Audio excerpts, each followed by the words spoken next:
Welcome again for another episode. Tonight's guest is very unique and very talented, and to want to know more about these things and how to survive in today's times with your song and dance and hunting and such as that, and survive and from today's time in the future. So tonight, welcome, Brittney. Thank you. So I guess I looked at some of the questions I have. I guess you could start off by maybe tell a little bit about yourself and the family history, or how the connections of your nation with the that area, the Providence. Well, I come from Wasauksing First Nation, and in my bio there it states that I it's on an island, so Parry Island near Parry Sound, Ontario. Hilton Head Island, real close Yes, by. yes. Having that so close to those islands like that, do you travel abroad those different places too to go hunt, or I do, yeah. I always like to tell people the reason for my travel all the time, because I like to know my surrounding areas. So if anything happens, like if it's like snowing real bad and you're out moose hunting and stuff, I know where I am. I basically like to call it my stomping grounds. So if I hunt moose out here, I don't know my surroundings, right? So it's nice to know where you are, where you're hunting, where you're fishing, just in case anything happens. Mm. So I do travel a lot. Right now I live in British Columbia, and I travel back and forth twice a year. So for spear fishing and then for my moose hunting. Hey, Brittney, can you tell us a little bit about how you grew up, what the environment was like, and about your family and how you learned to hunt and fish, and a little bit of that? Where to start? I do know that when I was younger, I had a really rough childhood growing up. I won't get into details, but I've had it rough. I actually just recently started hunting about 7 years ago. It was always my dream to hunt and be like my father and provide for my family and provide for everybody that needs it. My elders who don't have access to it. So I just recently started hunting 6 years ago, and let me tell you, it's been different and amazing. And I live for my hunting now, and I don't think I would ever be able to give that up, I learned how to hunt actually from my ex-husband. And aside from all the personal stuff, I'm forever thankful for that. He taught me, a lot of sorry, I'm like back and forth, but a lot of conversations I have with people is who's the lost generation? Is it the older or is it the younger? Me, I was a lost generation because I didn't have that. Well, I would go out hunting every now and then with my dad, but I wasn't like going out every single day. So, like I said, it's been always my dream to hunt and fish and stuff and provide just like my dad. And I finally got my dream. We've been doing a lot of components in that kind of way to share, and really delighted to have some other Native people out there that continue the traditions and trying to instill that to now, but be a role model to everyone that may have the interest, but still have that continue on, because I know it's hard. I mean, for not say struggling artists or anything, but you still have that, when you get to the point where you're just like in powwow sense, you get good, you get so passionate about it, but it's no more longer now. It used to be about competition, but no, it's no longer about competition. It's more like how do you scale that? How to look for the different type of signals or the tracks to go hunt down that bear or hunt down that moose or go to the fishing spots, and then how to read these different types of things like that.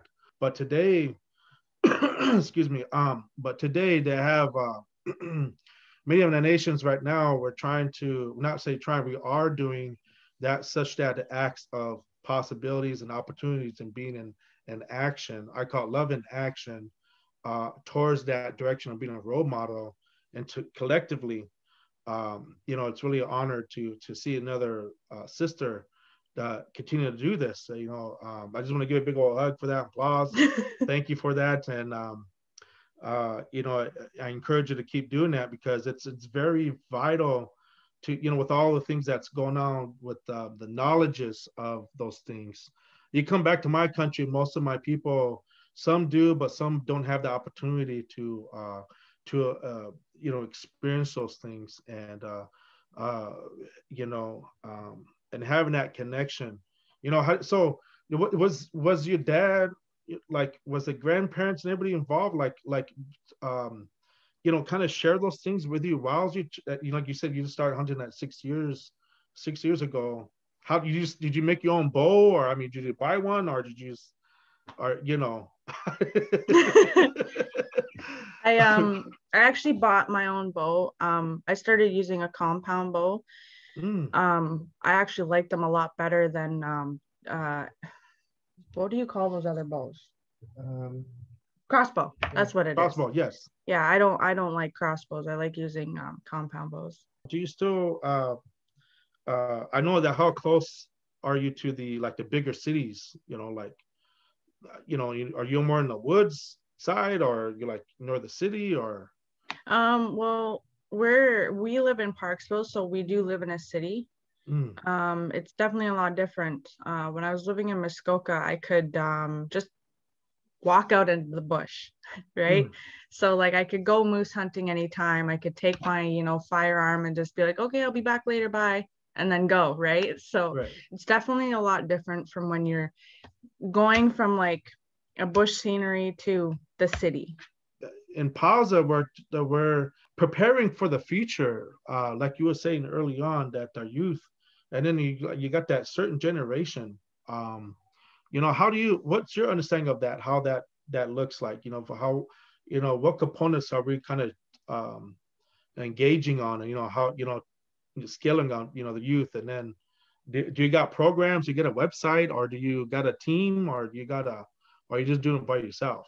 I'm just doing it by myself. I'm just doing it solo. I said before, I've always dreamed of starting my own classes so that I could take people and help them learn, but you have to, I see it like this, you have to want it.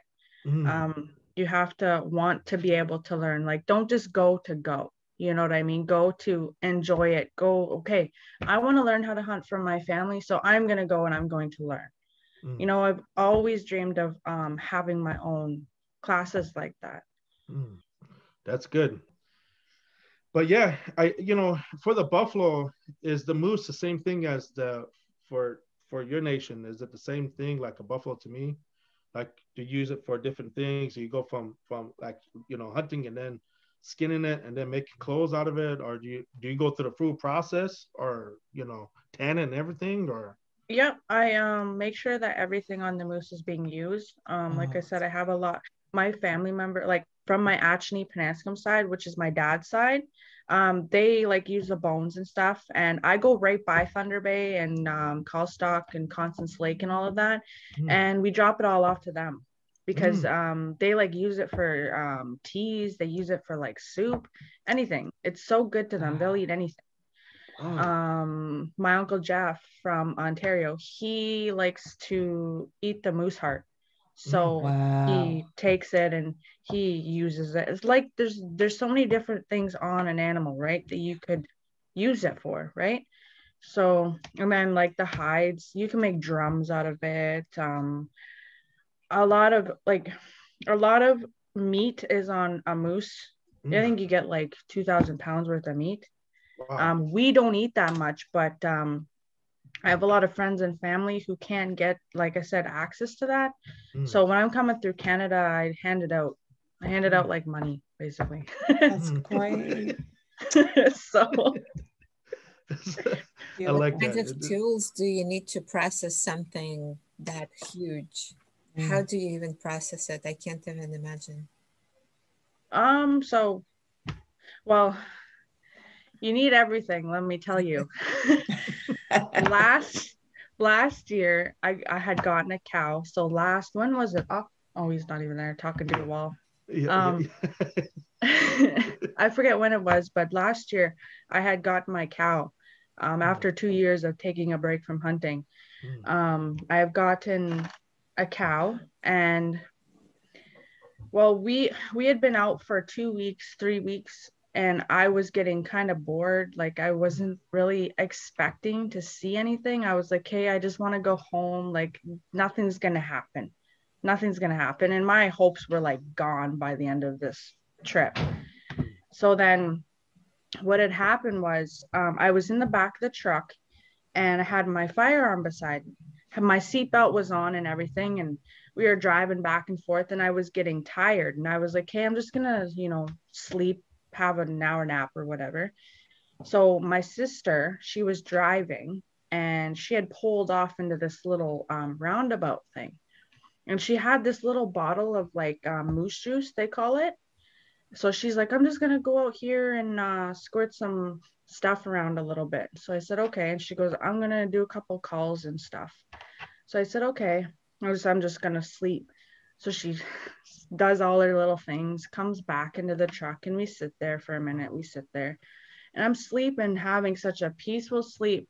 And out of nowhere, my sister, she jumps up and she's like, Britt, there's a moose behind. And I'm like, what? Where? Let me out. She's like, we're parked, you idiot. And I was like, oh crap. I fell asleep. It was so bad. Like, so after not expecting that, we didn't have no knife. We didn't have no ratchet straps. We didn't have no rope, nothing, like nothing at all. And we were like an hour away from her house. So you just never know, right? We didn't even prepare ourselves for that. Like I said, we went 2 or 3 weeks without seeing anything. And then now all of a sudden, boom, there's a moose. So for your question, what tools do I need? You need a sharp knife. You need a ratchet strap. You need a rope and all that kinds of stuff. There's a lot of things you can use. Like if you want moose hamburger or something, you have to have like, so I bought this grinder. It's a huge like grinder. It's huge. And like you can put your burger and stuff. You can make burger out of it. Then you have your smoker. Like there's a lot of things you can use. Oh, the area that you're in, and that area is also famous for many movies. I forgot what that was now. Was one famous for, they always do that island, what do you call it?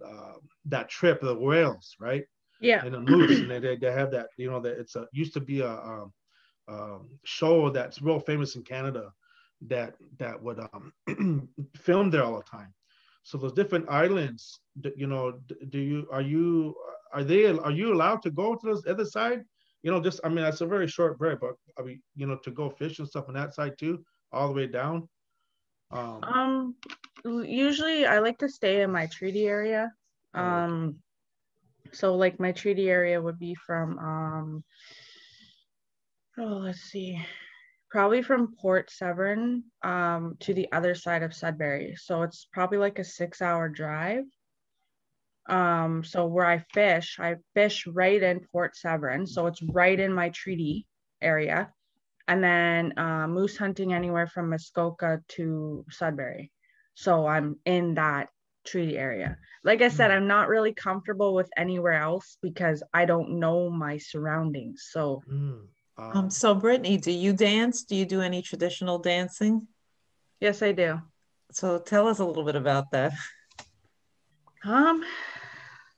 Well, it's been crazy, because it's been over a year where we haven't been able to go out and do that, go to powwows, and I just go for the Indian taco, to be honest with you. Like that's all I miss. No, but I like that. it's definitely been different not being able to go. Yeah. Honestly, if I go like next year or the year later, I'm gonna get out there and be like, how do I dance? It's just been so long, you know. I know. Video. But it's amazing though, because when I am dancing, I'm not only dancing for myself, but I'm dancing for the people, you know, to heal my people, whoever, whatever, you know, happens. Sometimes I'll just throw on my jingle dress and I'll just dance to myself and like, you know, think of everybody that needs healing.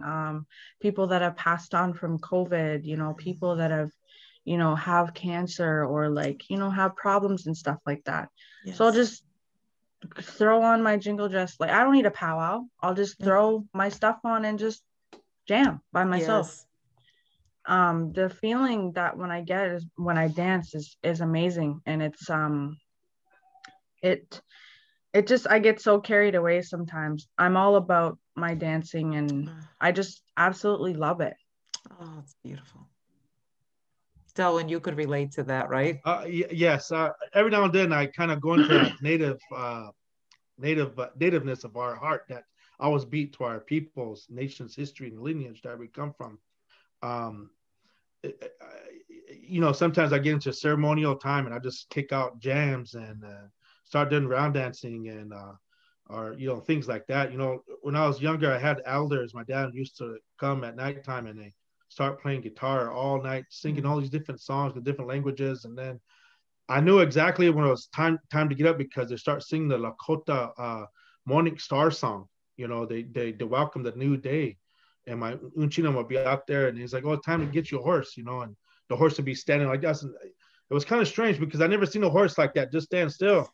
And then he said, no, the horse is sleeping. I was like, no, the horse was just faking me. I said, you know, I didn't know any better at that time, but the horse was actually sleeping. So he was like, put your halter on it. And then the horse, if I didn't have the halter, the horse will take off like it was like he never met me before. But if I put the rope on, the horse would just like this. And it's like, okay, let's walk to the house. And he'll just walk himself to the house. That's awesome. So, you know, that kind of things, you know, even today where I'm at now, every now and then I just start kicking out. I don't even care where I'm at. I don't even care where I'm be. I just start making noises. As they say, noises. I start hitting my drum or flute or whatever. Yeah. And just it's jam. You know, a lot of people, I call some little ruckus, I guess. And I tell people, I say, if you don't allow me to do this, then it's considered the lower 48s. We're never allowed to do these things in public or just in general sense, you know.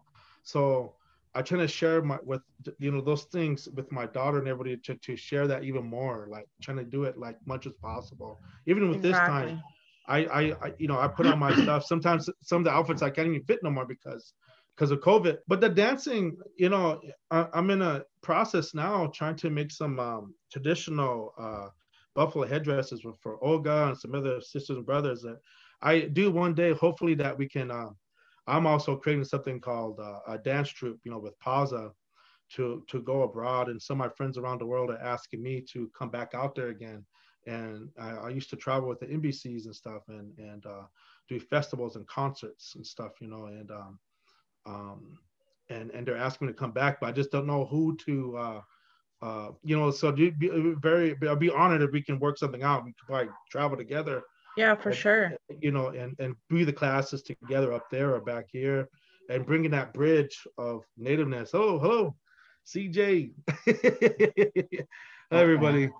Brittney, I just wanted. Sorry, I could see Taylor in the background waving there. Hi, everybody. Hello.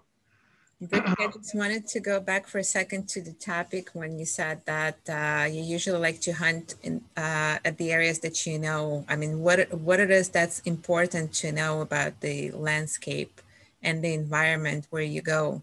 Like what kinds of awareness skills are needed, you know, for something like that. Let's say if you had a child with you and they wanted to learn, like what would you share with them that you think would be important to know for them?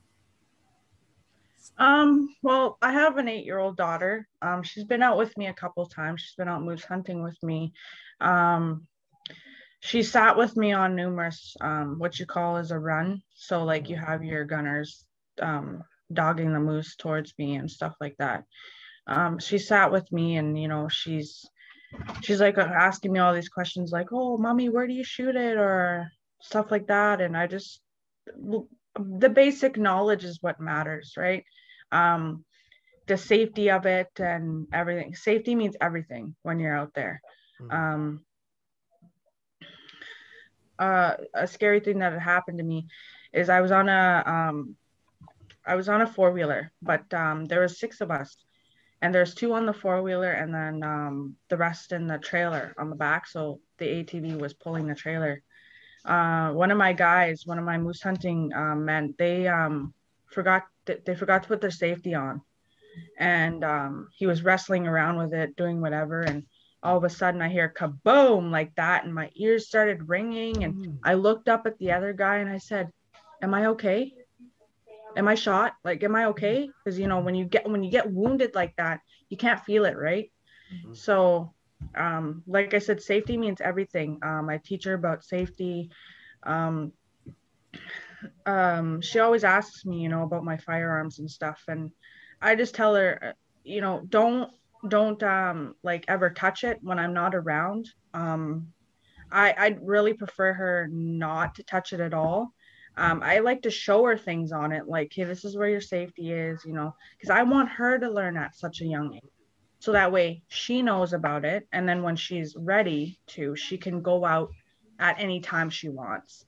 So, once she reaches 12 and be like, hey mom, I want to go out and I want to try to actually shoot a deer or whatever, she knows about safety. She knows about that knowledge and stuff like that. So like I said, safety means everything when you're hunting. And have you ever been like stuck in bad weather conditions? Your winters get pretty bad there too, right? Yes. When I used to live in Muskoka, there was some times where we got stuck in situations. The one time we were pulling a moose out of the ice. She had gotten stuck, tried to get across, and she fell through. And the one guy had fallen through the ice and got soaked and was wet. So we had to try and build a fire and stuff. But then we were also trying to worry about her as well. And then we had to call like human resources and wait for them and to come look at her and stuff like that. So do you have any do you feel any kind of a special connection with the animal? Oh, I do. There's been various situations where I've actually cried. I've bawled my eyes out before.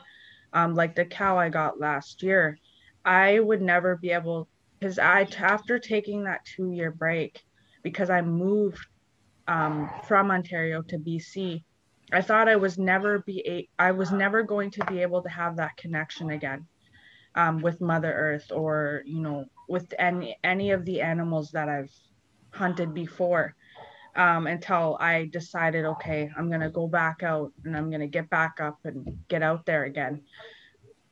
I had shot in the cow and I just literally bawled my eyes out, and it was just like a shock, right? Like, man, I can't believe I was able to do it again. I was able to take something like that down again. So it's more like a shock to the system. And I get emotional a lot, especially with bear hunting, because when you shoot a bear and it goes off and it dies, it sounds like a baby crying. So I kind of have to like plug my ears, or like I get real emotional and stuff like that. So yeah, I truly believe I do have a connection. You also do offer classes, right? You mentioned that you work with kids. Yeah, I've taught a couple little girls about my style of dance. So I dance fancy, and I've taught a couple younger girls. When I used to live back in Ontario, they came over like every Thursday, and we would do dinner, and then I would teach them how to dance and stuff like that. So do you hoop dance, Brittney? Yes. Oh, that's awesome. I love me and my daughter. Oh, that's so beautiful. How's your interpretation? How did that begin as a hoop dancer? I learned from my friend Montana. I just found it like unique every time we go to powwow, and I'm like, oh, look at all the I can do those cool tricks. How do they not get stuck? You know, like. So he actually made me a pair of hoops and taught me how to hoop dance and stuff. It's beautiful. That's awesome. I'm a hoop dancer as well, and you know, I make a hoop that's a little smaller, like real small, where like you can't get to that hoop. And I'm like, you know, I'll be like, there's barely. I say, see, I'm a professional hoop dancer because I can get to this one small hoop. Yeah. I never had the opportunity to actually, you know, I know how to sew and bead, but when it comes to sewing, I can't. I just don't. I even trying to get the real easy. I'm trying to find a device that kind of not does everything for you, but simple. Yeah. Of course, that costs like $10,000. Of course. Well, I'm actually I'm working on a pair of moccasins for one of my friends, and this is what I have done so far. Oh my goodness! Wow. So what's the diet like? Like you're trying to hold like a couple months ago we went to we went to South Dakota and we met this wonderful person named Gemma. That's a hunter as well, and she hunts deer and stuff, but she made buffalo jerky. She went buffalo and she got deer jerky and buffalo jerky, and we got a whole bunch of packages like that. She shared me with some, but I just be eating that, you know, and it kind of reminded me of how that tastes.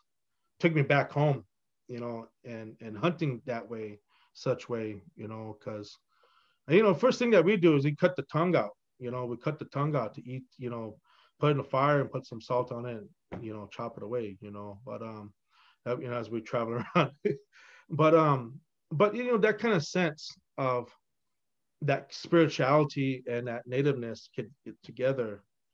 Is it, you give everybody a chance to be that point, you know, who's going to decide who's going to like go hunt, like you're saying, to push forward and shoot, or you do bow and arrow, or do you do just straight shotgun, or you try to do it traditional with the bow and arrow, or? I like to do it with a firearm like most times, because there's times where it's like the moose will be like 300 yards away and there's no way you're going to be able to hit it with your bow. I mean, but yeah, there's most times I like using a firearm. Bear, I can do with a bow. I cannot shoot a bear with a firearm for the life of me. Like I've been on a run and a bear has probably come between like 20 to 10 feet within me and I've missed every shot. Don't ask me how that happened, because I have no idea. I cannot shoot a bear with a gun at all. I guess it's just because I've gotten so used to using a bow. Because a bow, when you have one shot, right? So yeah. I've just gotten used to using a bow while hunting bear. If you could just tell, like, how do you render bear's fat? Do you have both grizzlies and brown bear there, and how much fat do you usually get from a bear? I mean, I'm sure it differs, you know, depending on the agent, the size and gender. Yeah. So that's awesome you're bringing it up. I get a lot of questions asking me, most of it's not nice questions. A lot of people messaging me, how much bears have you had to shoot to get that? And it's I don't know. Honestly, when you shoot a bear, say, because usually I like to shoot boars that are between 600 to 900 pounds. You can get, what do we get? Like 70 jars? No, we get more than that. Well, 71 liters, but if you break it down, we usually get like a couple hundred if we break it down. I'm talking gallons, babe. The gallons we get. We get maybe like, so there's these big white pails that we get from Canadian Tire. They're like huge. We can get probably at least 11 of those off of one bear. So you can get a lot of fat. That's something majority of people don't understand, is you can get a lot of fat off of one bear. And another question that's always being brought up is, how come yours looks so white? Well, a lot of people that render bear fat, the reason why for the tannish color is because there's the meat and blood still left in when you render it. We strain it probably at least 5 to 6 times. So we strain it, melt it down again.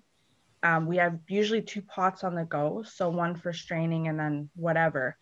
So yeah, we strain it probably 5 or 6 times, and that's why it's so white, because I don't like the fat to still have blood and meat in it. So that's why it's the yellowish tannish color, and then it's got that smell, right? I don't like that. So that's why my bear grease is so clean and it's so like gorgeous. It is gorgeous. What are some of the traditional uses for it? You could use it for hair growth. I use it a lot. Like probably before I moved out here, my hair, because from dyeing it so much, my hair was probably like to my shoulders. And now I've been using bear grease, and it's beautiful. Literally just like came flowing down. You can use it for pain management.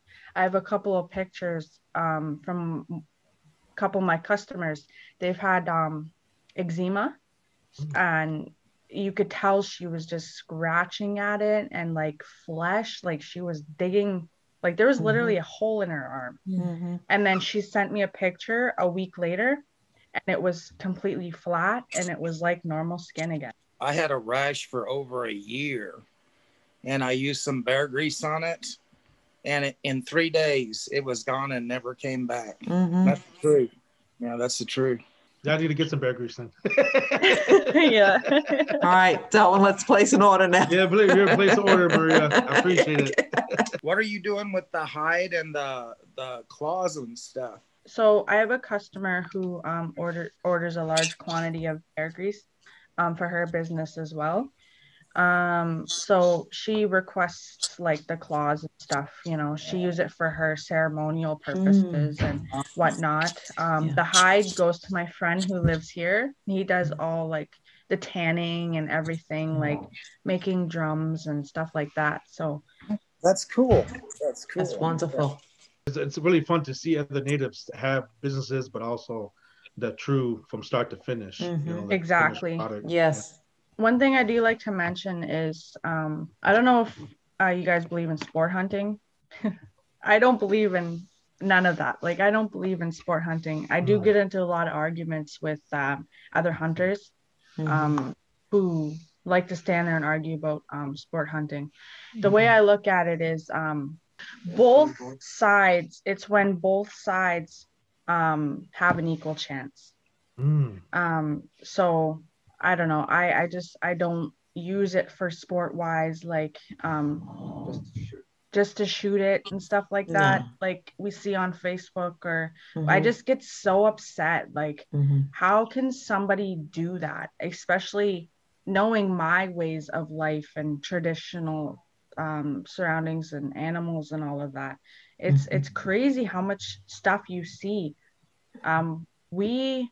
When I got my cow last year, there was a bull with her, and it was shot on the other side of the swamp and just left there.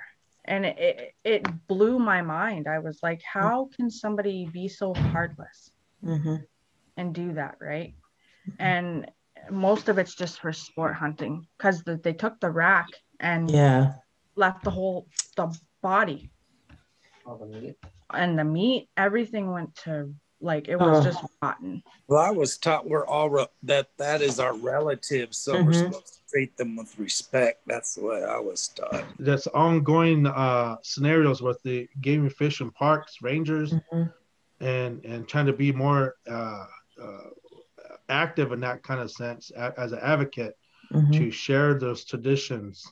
You know, I'm a strong I say advocate, but there's so much different departments in every country, or just different areas of, I was talking to a park ranger out of Bear Butte this event that we're having in June.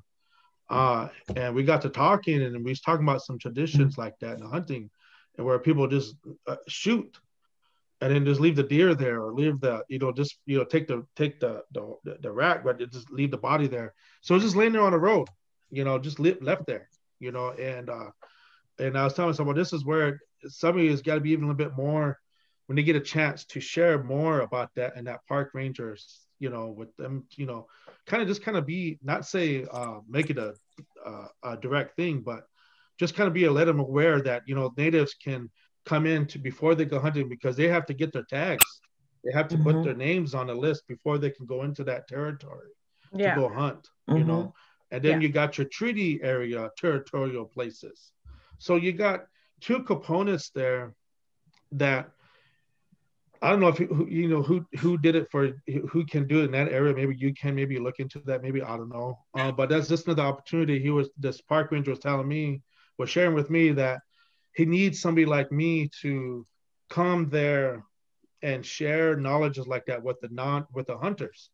Yeah. And I said, well, the people, because this hill we call Bear Butte, it's a spiritual place. And a lot of people go up there with, wrong intentions, and it's a Cheyenne sacred place, and it's a Lakota sacred place, and all these different Native people go for prayer and ceremony. Yeah. But then you got the Sturgis right there with the bikers. So it's kind of, it's a continual battle of understanding and trying to find that common ground. And it's really heartbreaking to see that. And I was telling the park ranger, I said, you kind of remind me of Yoga Bear. I said, when we're trying to go in there with Yellowstone, we're trying to go in there, but yet here we as Native peoples, you put so much restrictions on us when we're trying to do it in a humble, respectful way. And then you got the sport hunters. Oh, I just want to elk today. Boom. Okay, now let's go get, take a picture and then leave it there, Exactly. I'm like, can you just ask them to bring it? Or can you, if you're not going to use it, at least bring that in so we can feed the people, or, like you said, to feed, the surrounding communities. But that's something that we can probably look into. The park ranger was asking me about questions about that, how we can look forward, that maybe there's something there that we can look into, because I know that we don't see borders on the Canadian side. There's so much political and lawways that people don't understand the Native component. And most people forget that we've always been here, of course, but we was only allowed with their kind of sense of understanding to practice our ways since 1989, which is not that very long. So years ago, we used to have that very distinction where we could not allow these different things. And some people look at me today as a Native and say, well, how come you guys do that? Like, I don't know. I just don't know. I don't know. I mean, yes, I know about bills and stuff, but to me, I'd rather go, like you said, go hunt for the moose or the buffalo or the deer.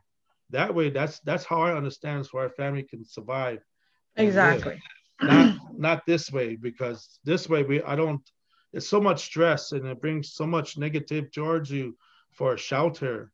We Lakotas, we live in a teepee, and different nations have in a hogan, long graves in different locations where you may be.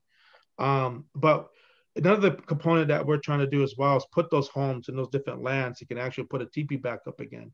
We don't have a set place for us Lakotas because we're always following the buffalo. And the buffalo always starts from that west side of Canada, on that side where they go, they get together, then they come down in that circle. So we always follow the buffalo like that. And it starts from Canada and it ends in Canada, all the way around the Great Lakes, all the way back to that location on British Columbia. So a lot of people say, well, Delwyn, how do you natives kind of, like I said, we all share that and support each other, in that way. And but we got to find a way to, not say find a way, but remember and then come back to that. Exactly. That source in a good way. Yeah. Sharing those stories and traditions. How's the COVID, or how's the atmosphere up there? What are they saying in that area? Are they coming back out of it, or what's the status on that? Or we have, it seems to me, as far as COVID goes, there's more cases coming. We're not in lockdown, but from my perspective, knowing myself and what I need to survive off the land, I'm not too worried about it. Okay. You know, because our people, we practice safe medicine. There's a lot of things that we can do to keep healthy and stay healthy. So I'm not too worried about that. I get a lot of backlash for traveling back and forth to Ontario, but even then we still stay in our little bubble even when we travel and stuff like that, and it's for a good cause, you know. Like I go back and I hunt moose and I bring back because if anybody comes up to me, you know, hey, I can't afford groceries, like I can't afford a pack of hamburger, well, come see me, you know, I got some moose. I'm looking forward to that day, you know, for people to come to me and be like, hey, Britt, you know, like you got a pack of hamburger, I can't afford it, and here you go, you know, like I'm all about helping people, you know. That's what we gotta try that's to beautiful. Thank you for protect ourselves. your work. Protect that. Oh my God, that's great. Brittney, do you have a canoe that you use as well, or for salmon, or you no? No, we just put on some chest waders and go in the water. Wow. Start spearing. Wow, I gotta see this. I mean, I'm not trying to say like I never seen it before. I just want to see it. Like I'm there's one thing in a book or watching a video, but actually in real life, that's something different. That's I like to see that. I love spearfishing. You know, yeah, I always get too competitive sometimes. Yeah, I get too competitive. I'm the first one in and the last one out. Somebody shows up. That's our time for tonight. I want to say thank you again, Brittney. Thank you, Brittney. For thank another you, night's guys. episode. If you get any questions, please stay in touch. We'll stay in touch with from this point forward and to look into the future as well. And I'll be honored to stay that way. And thank you so much again.